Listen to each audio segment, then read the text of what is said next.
And we're back. And we're back. Folks, you have no idea. We woke up at nothing to get you your Cavalry episode. And we don't care if it sounds like shit and it looks like shit. Jesus. And if Johnny throws up immediately as looks like he just robbed a bank, he's driving home. Yes. I'm on a cruise ship, but we are dedicated in getting this podcast out to you in whatever form that may be. So here we are. Thank you for tuning in. How are you doing, Johnny? How's your show? Johnny had a big show. Oh, yeah, it was great. It was a last minute ad. They reached out and it was fun. They just did one show tonight, and yeah, it was good. It's good to see a bunch of those Milwaukee comics. They kind of did a local showcase. But it was great. How are your cruise shows going on the boat? It's going good, but I want to start. I got to tell this story before I get. So right before I got on the ship, I did the most uncruise ship show possible. I did a show at a sex club in Portland. This is where people go to have sex with each other, I suppose, or strangers or what have you. And okay. I guess it's a long-running show in Portland, and they do the comedy before the sex breaks out as a sort of icebreaker, I suppose.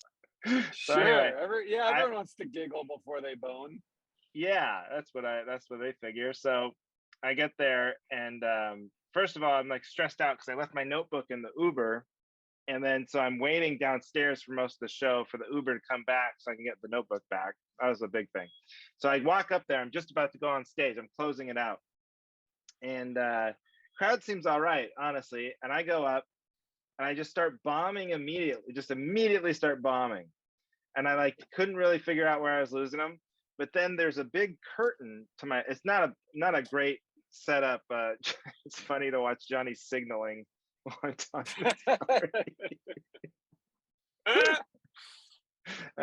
is great. But anyway, so there's a huge curtain to my left, and on the other side of that curtain is someone selling the tickets to the sex club, and it's $10 whether you want to see the show or not, I think. So if you're late, they're selling tickets while you're performing. Yeah, and people are still coming in, and so it's very distracting, but whatever. But I can hear them because they're literally, it's just a thin piece of cloth between me and the person selling tickets. And I'm only on my second joke, and I open with some new stuff or whatever, and it's all bombing. And the second joke, and I hear the ticket taker sarcastically repeat something I said. I can't remember what the line was, but just like a sort of, yeah, we're having a good time or something like that. And I was like, yeah. Jesus, I'm getting heckled by the employees of the sex club. And I can, by the way, so then I start talking to this curtain. It's I can hear you. You're standing literally a foot away from me. I can totally hear you. And so I start going back and forth, but with this voice behind the curtain. And I'm losing the crowd quickly. But then I'm getting them back because they feel sorry for me, because of getting heckled by the employee. So I'm like, come on, come out from under the curtain. It's weird talking through this curtain to someone, and they come out, and it's this, to me, person who's wearing a bustier, and their boobs are hanging out, not where you can see their nipple, but definitely big ass boobs and dominatrix type shit, but also a giant steel RoboCop visor over their face, so you cannot see their face. It's just a metallic mirrored glass, so nothing's getting through, right? Yeah. So at some point, and so I make fun of that and getting some laughs on the the RoboCop thing and all that, and then at some point I call her a woman, and then they go, well, I'm not a woman.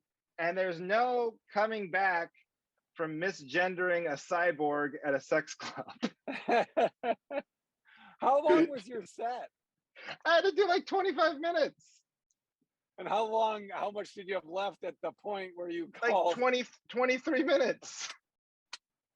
And so then I'm like backpedaling, I'm trying to do my best to like recover, but you can't. First of all, what I should have said was like, but you're wearing a giant visor. If there's ever a time to misgender someone, it's when they're wearing a thing that completely blocks their face up. But whatever. Yeah. And then someone yells at me that I'm because I said something about, I can't remember what. And they're like, well, yeah, it's because you're a cis het white man. I was like, oh, Jesus, this is going from bad to worse. Oh my God. So I'm just up there flailing. But then I'm like, I'm doing it. I'm not getting off early. I was like, now this is punishment, because the second I get done, you guys all get your dick sucked or whatever. So I'm going to stay up here and talk about, my Prius or whatever other stupid bit I had and punish you. So then do you tell them that? Yes, yeah. I was like, you're gonna have to listen to these pithy observations. And I don't want to see anybody jerking anybody else off until I'm done. And then I want to see all of you jerking. And then I want to see everybody jerking everybody off. But then I was like, so then I just got out of there as fast, because then everybody was like, well, what happened after? I was like, I didn't stick around. Are you kidding? I couldn't leave fast enough. Everybody was giving me that, because some people I think did like the show, but then I hate the pity thing where they go, oh, we're sorry about that. It's like, you don't have to be sorry. I've bombed like 1 million times. You think this is the worst time I've bombed? Get out of here. I hate when people are sorry wasting my time. You think you're the worst one? You're not even close. They think they're going to be the ones to get you to quit. Right. It's so fun watching you drive around, because you look like you're auditioning for a commercial, like it's fake driving. Like you're very like looking around and leaning. It seems like you're looking for like Arby's entrance or something. Yeah, look at you go. I want to make sure that people, if they could see me, that they know I'm being very safe. It's very artistic, because we can only see you as the lights come by, as you pass like street lights. So you're blacked out, but then you come into focus very quickly and then fade away. It's like Scorsese's directing this podcast. My uncle has a restaurant, and he started posting like, I don't know, Instagram or Facebook posts or something. And what he was like, he'll be like, hey, we got prime rib this month, blah, blah, blah. And he posted one while he was driving. And the next one he posted was like, it was basically a mass apology. It was like, hey, just wanted to say thanks to everyone for reaching out. I'm always very safe.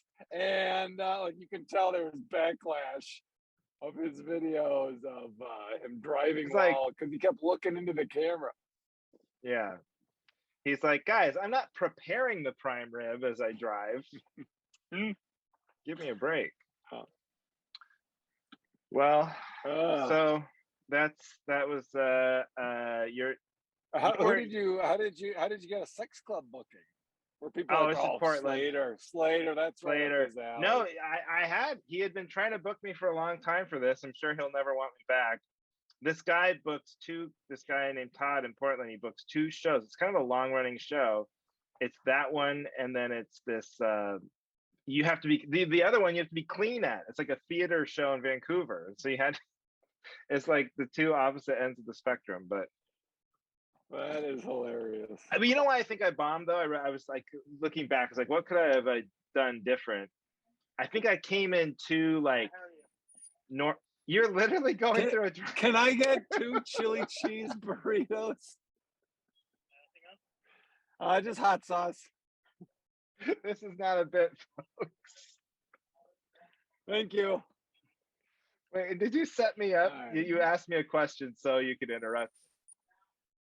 No, I was hoping it timed out to where I wasn't. Were you talking or was I talking when I ordered? I was talking when you ordered. I love you black out when you order Taco Bell. You don't get a drink? Did you get a drink? No, I'm so close to home. I'll just I did my Coke can bit at the Improv, and so I drank that Coke. I probably don't need another one. You drank your prop? Yeah. I always drink my prop afterwards. I love your logic too. Like, I'm so close to home, I don't need a drink. Just 2 chili cheese burritos. I should have asked for a water, but whatever. I can't eat anything without a drink. I know. I can't eat any food. I stupid. can't even eat like a candy bar or a power bar. I gotta always have something to wash it down with. Mm. Well, I'm an impressive man, Andrew. I have Apparently. skills. Well, we talked about this. That was good. That was pre-show banter for me. Did you have a hot pre, or we can just get into topics because we should probably keep this one a little tight. Yeah, we got to keep this one short. I have a pre-show banter that will lead into my topic. If that Perfect. Works. Let's do it. All right. So I went to a Guster concert at Summerfest in Milwaukee last weekend. Have we even talked? Did we record since then? No. Oh, okay, good. Oh, that's right. Yeah. I've never heard of Guster. Oh, it's a great band. They've been around for, gosh, ages. Anyway, so we're in the place. It's me, my sister, her daughter, my goddaughter, and my brother. And we sit through the opening band and people stand, whatever. And then Guster comes out, and the guy's standing directly in front of me and my niece. They get all excited, like, ah! And they stand up on their chairs. So we cannot see at all. And they're like, oh my God, yeah. And they stand on the chair. We're very near the front. Like, you know, as a tall person, I'm very self-conscious about who's behind me, making sure they could see. I always have back problems because I don't want to be the a-hole. These guys stood on their chairs. And I was like, are you shitting me? And I tap them. I was like, guys, we can't see anything. And they're like all excited and they turn around. They're like, what? Well, no, come on up. And I was like, no, I'm not making no one behind you can see it all. So right, because it's a vicious cycle. Yeah, exactly. If I get up, then the guy behind me, I'm not going to be an asshole to everyone. So they're like, oh, party. And eventually they did come down. But I was like, you idiots. I don't feel bad at all. Ridiculous. Well, I'll say 2 things. One, you do have my attention. Is there hot sauce in there? Is there a worse podcast in America? I love how we're like, the show must go on, but in the laziest way possible. Literally, we can't be bothered. Have a good one. Yeah, okay. Have a good one. Folks, the things we won't do for you. Terrible sound quality, and I really need to eat right now. I guess this is where this was all heading eventually, is just literally you doing this while going to Taco Bell. But what I was going to say... we talk about it so much. That's the only way we could step it up. What I was going to say was, I'll say 2 things about your predicament. One, you're right in that if you had stood on your chairs, then it creates this horrible situation where the whole venue has to now stand on the chairs because it's a ripple effect. But the second thing I'll say is there's no winning at a concert telling people to sit down or get off their, you know what I mean? You're always going to be the old cranky guy. You just can't win. So you have to just lean in and embrace it and go, yeah, that's who I am. I'm the old cranky guy. So sit down and shut up. I'm not going to sit here and like passive aggressively curse about you, hoping you can hear me for 90 minutes. Let's just nip this in the butt right away, morons. Did you say nip this in the butt? Yeah. Definitely not the phrase. Have you said nip this in the butt your whole life? It's nip this in the bud. Oh. Did you just learn something? I think I'm right. Oh my God. No, I am right. Nip it in the butt. It's nip it in the butt. No, it's nip this in the... No, because think of what is the context of the phrase nip it in the butt? How does that make sense? Eradicate the problem immediately? From the butt? How is that immediately? I didn't say from the butt. I said nip it in the butt. So you think all problems originate in the butt? So they start in the bud? What's the Yeah, like it's logic no, of it's because when you trim the flowers, right? You nip it in the bud. That's what I assumed. So I'm I guess googling it. your way. I guess your way is I'm logical. Yeah, googling it. Google it. Who won the Google it. last time we did this? Who Google won it the because last I time? can't. I think it was me last time, and you were very cocky about your side, whatever it was. Well, I already won.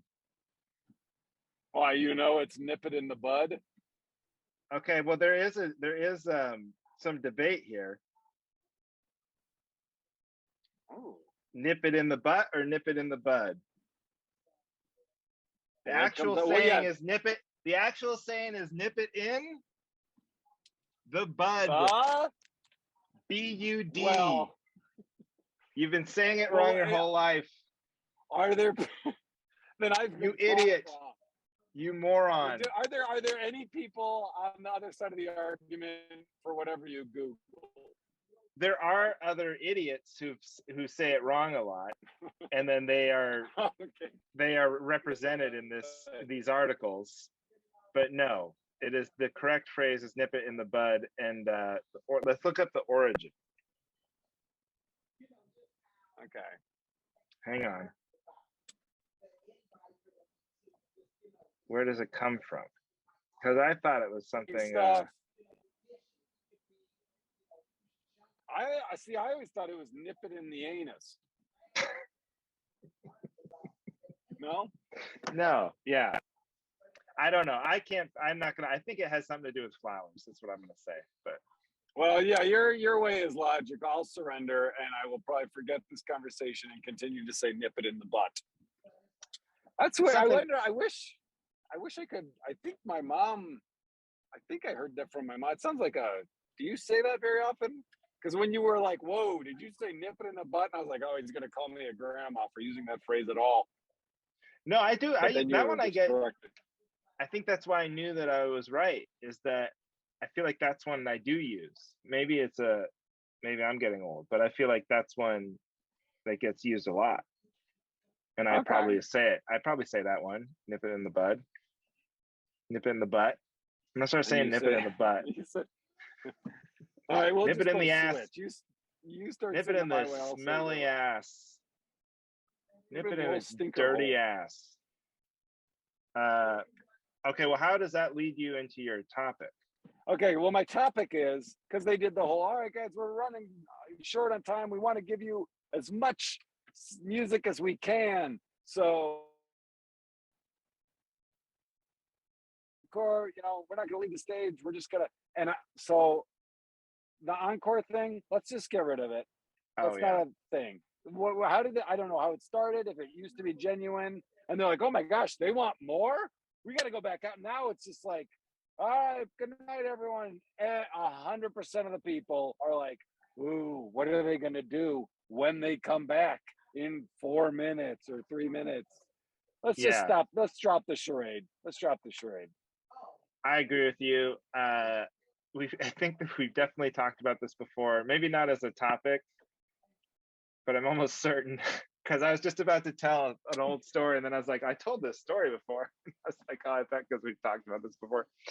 But I will say that I agree with you, but it would be funny to just lose your mind. Like if you're an audience member, like when they get done, you're like, oh yeah, all right. And then start leaving, get your coat, pick up, start walking. And then when the encore starts, just go, what the fuck? Just sprinting back into your seats and going crazy. They're coming back. They're doing more. Is this free? Are they going to charge us for this? Yeah, I wonder how it started. I mean, it must have started organically, and that would be like a really cool thing to have people like chanting your name so much that you feel obliged to go out and do more. Yeah. But now it's planned for. Yeah, get rid of it. No more encores. Horseshit. But it's going to take a disciplined band to be the first one to just not do it. That's the problem. It's hard to But go what about back these the like other way. jam bands, like uh Fish? They do like 3, hour and a half sets, like set 1, set 2, set 3. I wonder if they just have ignored the whole encore thing, and they're like, how we do it. We do ridiculously long shows. We should Yeah, break but it up I'm into chunks. maybe, yeah, but what I'm saying is that, like, if you're a band, I don't know, like whatever, Bon Jovi or whatever, and everyone's expecting the encore, or Paul Simon, or whoever God, I'm old. These are the most Bon Jovi and current. Paul Simon. These are the references that jumped to mind. In fact, how I'm not into music, but somehow I watched like Paul Simon, some like Central Park concert video or something. And now Facebook Sure. I don't really scroll Facebook that much. I just mostly use it to post stuff and get up. But now, whenever I am on Facebook, the only things I see are Paul Simon clips. That's it. That's all they show me. That's hilarious. So, what was I gonna say? Oh, but they're good. That's what I'm saying is how do they get out of it? How do they not do an encore now? Because I think, yeah, they would think have to like literally, they'd have to tell their fans, they have to go, we don't do encores. You're gonna hear all our best songs, and then our best song is gonna be the closer, and that's the show. And people would still go, oh, but I bet they're gonna do an encore. Don't leave. They'd be there for days. They hear the tour bus just start up and drive off. Right. They're like, what was that? Did you hear They that? could be watching a live stream of him doing a different concert somewhere else, and they'd still go, I think he's coming back. We don't want to give up the seat. We're so close now. All those other suckers left. Everybody left and is living their life, but we're still at the venue, dodging security. If you had gotten called to do an encore tonight, I'm assuming it did not happen. Why? And why are you assuming that? It's very rare in comedy. But Okay. let's say the crowd was chanting "Beaner, Beaner" after your set, and they said, Johnny, you got to get back out there. What bit would you have done, considering the stuff you did? I don't know what you did, but let's just, what you did. What bit did you have left in the tank that you could have done for an encore?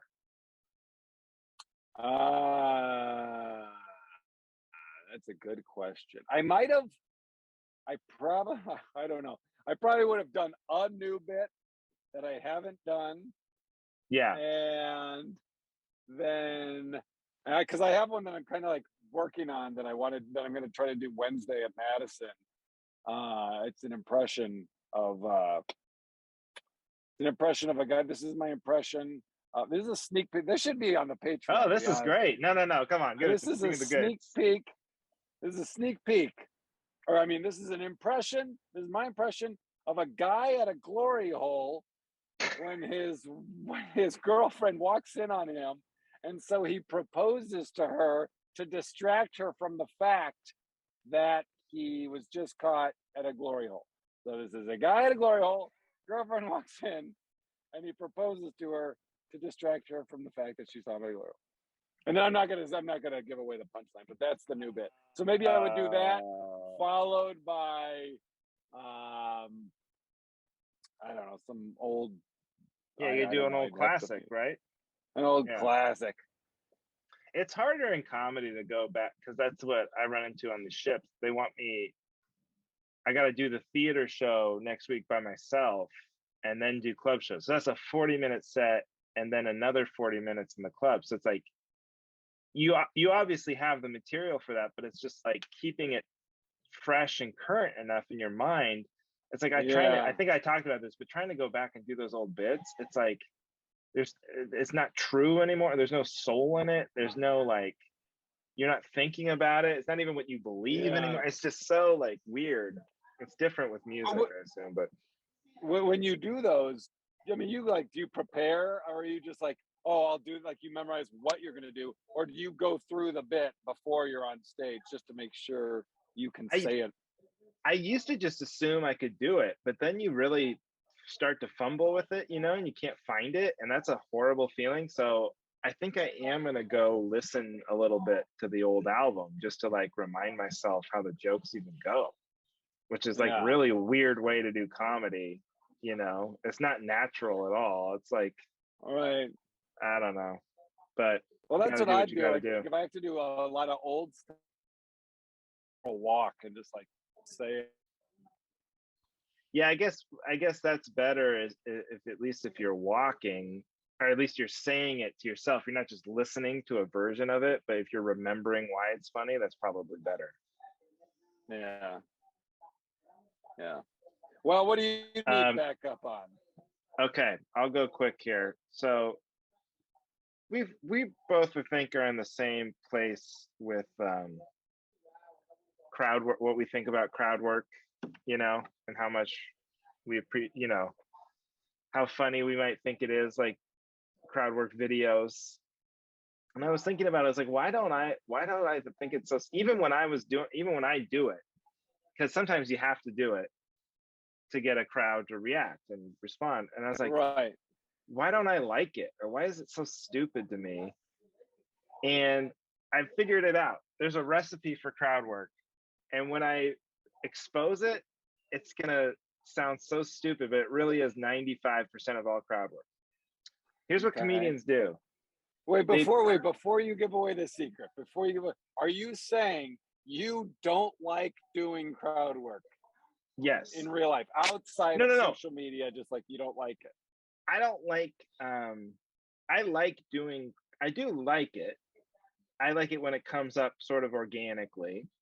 Yes. And I like it when it's authentic, and I like when you're in the moment and all that. I don't think Yes. I've been like, people have been telling me, hey, you got to post these Instagram reels every week. And they're like, great way to do it is, you know, when you have any crowd work. And I've been cutting up these videos and watching, and I go, this isn't fun. Like the next day, I was like, this is not funny. I can't post it. It's like, it got Yeah. laughs in the room, but it doesn't, you know, it doesn't translate, because if you Right. weren't there, it doesn't make, you know.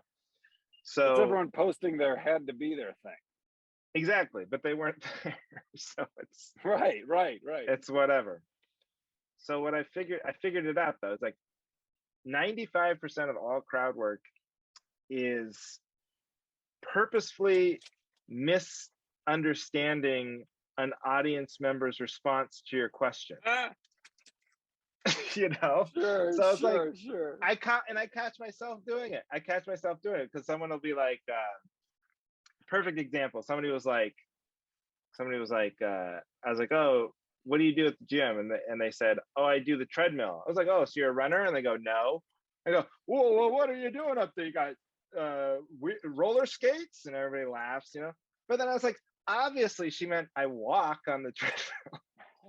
But like, just the comedian, you just have to like, Right. what Yeah, you yeah, are you in that have to. situation is just a horrible listener, and the type of Yeah. person, if you like were in an office with this person or just friends, you would hate them. You'd be go, you dumb motherfucker. Clearly I meant that I walk Right. on the treadmill. So Oh, I thought you were. Yes, I totally agree with you. I was thinking even worse, even dumber. The comedian where you're like, sir, what do you do for a living? I'm a doctor. What? You're a cock? You're a cockter? yeah, You're no, a cockter. What's a cockter? I said, doctor, you fucking idiot. Oh, here I am. I heard cock. Did anyone else hear cock? but imagine if he was a coctor. But like that, I've done that too. I'll, oh.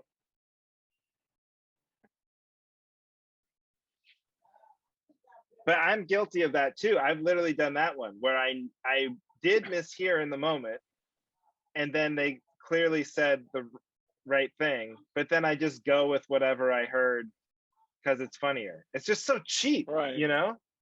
Right. It's very cheap. But I'm gonna endeavor not to do that anymore. Yeah. See, I'll tell you that I'm endeavoring never to do that anymore, and then I'll continue doing it, and I just won't post or talk about it outside of it happen. Well, you got to do what you got to do to get through. Johnny is glitching up again as he's eating a chili cheese burrito. I think we're coming to the end of our internet connectivity here, so we probably should let Johnny eat his burritos in peace. Thank you, everybody, for listening to this. I thought that's why you were ending it, because you're like, all right, Johnny is officially having dinner right now. We are at the end of our time. That might be part of it too. Who knows? But that's it for us. Thank you so much for listening. Sorry about the tech situation here, but we're doing our best. We're two working comics. Yeah. And we're trying to keep this thing rolling. So thank you for bearing with us. Short for you. And we kept it short at the mercy of your ears. But that's it. Thanks everybody for listening to the Cavalry.